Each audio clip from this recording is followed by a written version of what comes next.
Zaman susah, kita masih tinggal di terminal. Tiap hari harus berkelahi, tiap hari harus survive. Kita cari makan apa?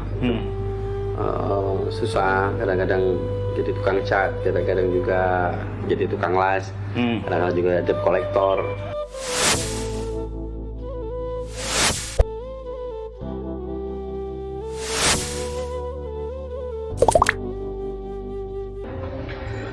Assalamualaikum warahmatullahi wabarakatuh. Waalaikumsalam. Hari ini luar biasa. Alhamdulillah. Kita menghadiri pernikahannya Gus Rizmi, keponakan saya. Ya. Gus Rizmi dan Ning Kristina. Siap. Luar biasa. Saya sibuk bersama Gus Nafi. Ya, betul. Ya, tadi barusan ke Sabu Jagat melihat pesantren yang khusus dari teman-teman yang kurang beruntung. Betul. Iya. Mas Opik Tombohati. Okay. Kok mengambil nama Opik Tombohati itu ceritanya? Oh, orang-orang aja manggil. Oh gitu ya? Saya Opik aja. Opik aja. Ibu, namaku Aun Rafiq Lil Firdaus. Emak itu manggilnya Rafiq, Opik gitu. Kalau Malaysia itu nama manjanya. Oh iya. Gitu. Saya yang tertarik itu pada waktu jenengan menciptakan Dialova. Ya, menciptakan Dialova. Pada waktu kita ngobrol dulu, pernah ngobrol di rumah itu ternyata satu capaian yang sangat luar biasa di lagu Dialova. Ternyata di balik itu ada sesuatu yang sedikit miris antaranya berkarir dan mengojek. Iya. Itu pada waktu terciptanya lagu Dialova itu ya. Iya. Zaman susah, kita masih tinggal di terminal. Tiap hari harus berkelahi, tiap hari harus survive. Kita cari makan apa? Susah. Kadang-kadang jadi tukang cat, kadang-kadang juga jadi tukang las, kadang-kadang juga debt collector. Oh, itu pernah ya? Iya. Jadi kondisi yang susah, tapi harus survive gitu, karena ada keluarga yang harus kasih makan. Ini gimana keputusannya, terus menulis, tapi alhamdulillah sekian belas tahun laku gitu. Apakah harus ganti profesi, apa jadi petinju atau apa gitu, atau ngojek bahkan, jadi nggak tahu. Tapi alhamdulillah coba menulis dengan jujur gitu ya. Terus memang ada doa ibu gitu ya. Doa ibu luar biasa. Jadi lagu ini memang saya tulis, kemudian saya tawarkan ke banyak penyanyi, alhamdulillah ada laku-laku. Nggak laku-laku ya? Apa aja ada banyak artis yang dikasih masuk gitu. Tapi emak itu doain ya, mungkin emaknya ampuh ya, doa ibu itu seperti doa Nabi kepada umatnya. Jadi ampuh. Alhamdulillah tiba-tiba lagu ini menang jadi lagu terbaik se-Asia. Di situ jadi aku juga nggak ngerti juga, wah ada skenario Allah yang luar biasa. Jadi memang masa-masa krisis gitu ya. Sudah sekian belas tahun di Jakarta survive, kesini nggak jadi, bikin ditolak terus sampai belasan tahun sampai dapat satu akhirnya yaitu ya barokah gitu ya. Memang kalau sungguh-sungguh itu Allah bukakan jalan gitu. Alhamdulillah. Kebetulan ini juga seniman-seniman yang lagi patah hati ini. Iya. Luar biasa. Iya, ini seniman patah hati. Patah hatinya karena apa? Karena kena corona, jobnya nggak ada. Nah, itu dia. Itu juga sama. Permasalahan juga sama. Antara terus menyanyi, berkarir, atau jadi kuli batu kan gitu. Sama ini juga. Terus aku kisah. Oh, boleh. Nggih. Kenapa Opik Tombohati itu kungsel di Mbah Amin di Pasuruan, pertama kali kenal. Pertama kenal di Pare. Oh iya. Nang Pasuruan betul ibunya ini. Iki pas neng hotel. Saya ya. Pamitan mbak saya. Gus kapan-kapan kamu nek Jembel aku gawak ngorang. Kenapa Opik gak tahu di mati ibu gak dipeseni aku tok Iya. Iya. kapan Gus HP ngitenge ibuke ngomong tengok nek kono aku sok mbene di sana kabar ibuke gak enak. Oh iya, almarhumah iya. Ibu. Jadi kembali ke yang sangat menarik yang tadi itu di Dialova itu. Jadi di situ kan ada pergulatan ya antaranya terus berkarir dan berpindah karir. Yang jadi yang jadi selama ini image-nya masyarakat itu, image-nya penggemar jenengan itu, bahwa di dunia artis itu penuh dengan glamor, penuh dengan ini itu. Ternyata di balik itu banyak air mata yang bercucuran ya. Ya, orang cuma lihat suksesnya saja. Gitu.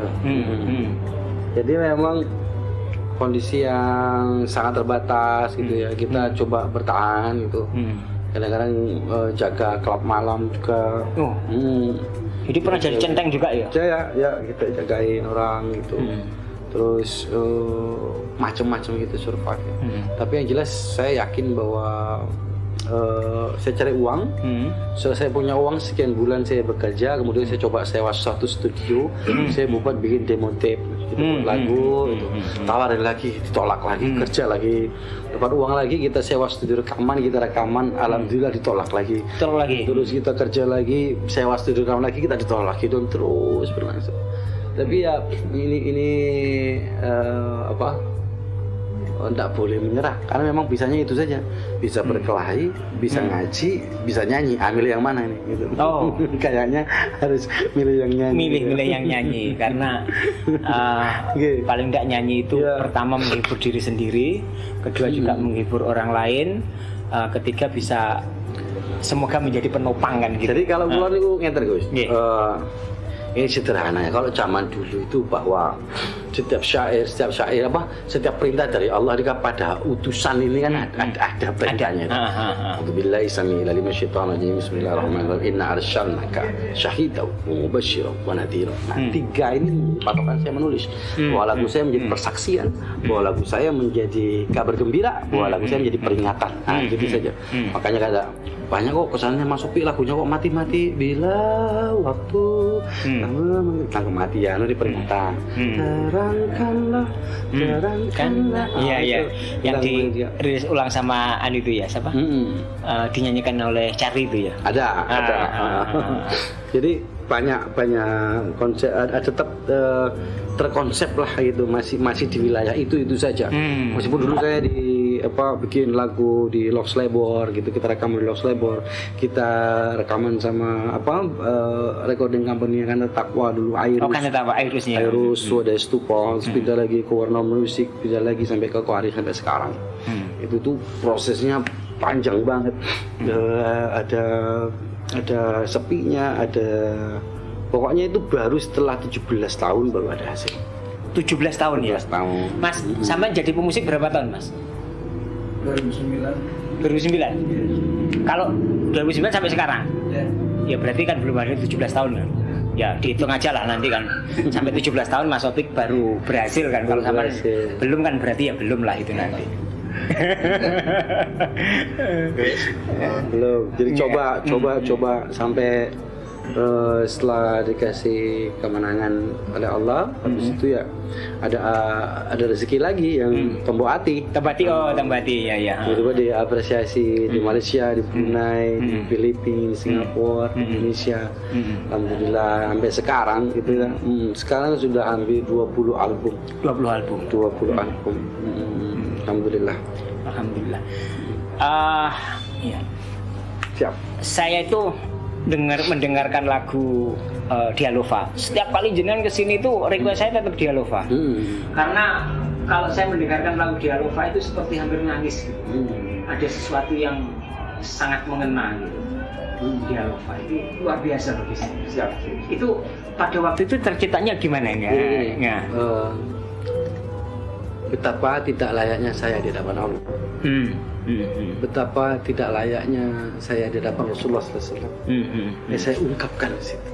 Aku ingin meraih Allah, aku ingin menjadi mimpi indah. Dalam tidurmu sama kanjeng Nabi, aku ingin menjadi mimpi indah dalam. Ingin merayu dengan nyanyian itu. Makanya Beberapa orang, terutama di anak-anak torekoh tuh, atau waktu whirling itu pasti pakai lagu itu. Mas izin pakai lagunya ini buat whirling gitu, karena ketika saya ini menemukan satu garis kok saya nyampe ke sana kok usul gitu. Aku pikir wah ya terserah, silakan saja. Saya tulis satu kerinduannya kepada Allah, kepada Rasulullah, kepada emak, kepada bahwa saya ingin dicintai, saya ingin inilah aku ini bisa, aku ini sesuatu loh, kenapa kamu gak cinta sama aku? Sebenarnya itu ketidaklayaan, itu menghibur diri saja gitu ya.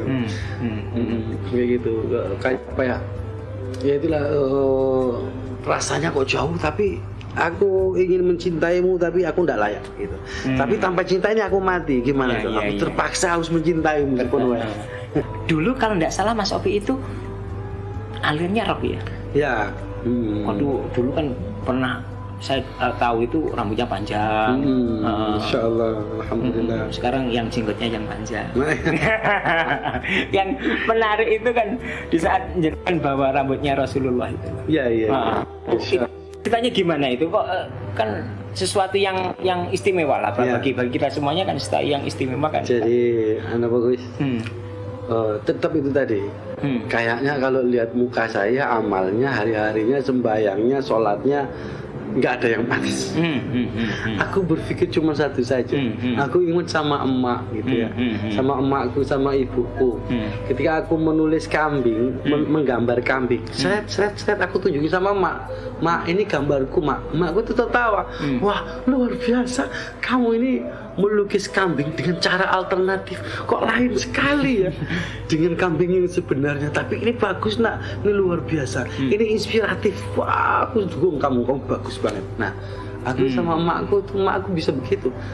Demikian pula aku dalam hidup ketika aku mempertunjukkan karyaku kepada Allah, hidupku kepada Allah, hari-hariku kepada Allah. Rasanya nggak ada yang layak. Ya Allah, ini gambarku. Aku Gusti Allah ini lebih loman, lebih sayang dari ibu saya. Makanya dari sisi manapun kelebihan atau kekurangan aku bisa menemukan Engkau ya Allah. Tapi ya memang Masya Allah, akhirnya diperjalankan ke satu tempat yang nggak aku sangka-sangka.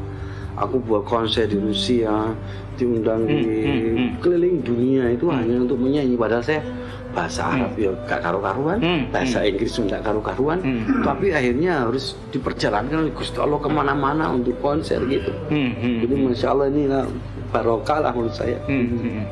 Mas, coba Mas closing Mas, Dialova Mas. 1, 2, 3. Aku ingin menjadi mimpi indah dalam tidurmu. Aku ingin menjadi sesuatu yang mungkin bisa kau rindu.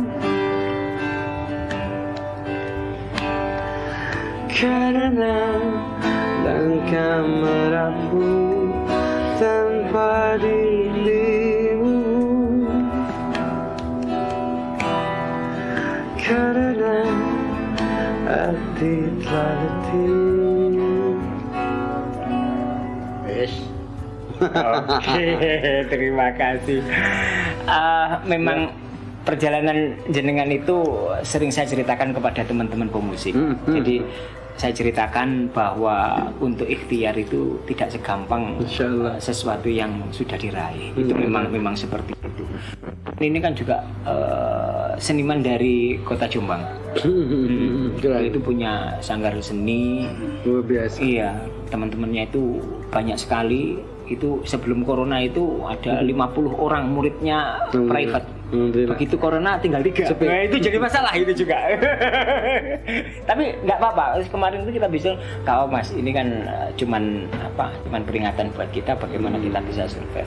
Juga diilhami oleh inspirasinya Mas Opik. Butuh waktu 17 tahun untuk sukses. Betul. Ya, jadi kan tidak segampang itu membalikan telapak tangan untuk bisa sukses di dunia ini kan ya. Oke, closing Mas Opi. Closing baik. Assalamualaikum warahmatullahi wabarakatuh buat teman-teman semua yang melihat tayang ini ya.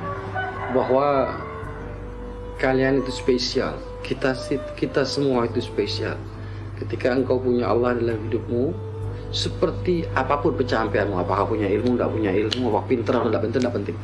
Yang penting ada satu hal, bahwa Allah sangat mencintai kamu seperti apapun kondisimu. Berarti kamu punya kekuatan untuk bisa sukses, bahwa kamu punya kekuatan untuk bisa mencapai sesuatu.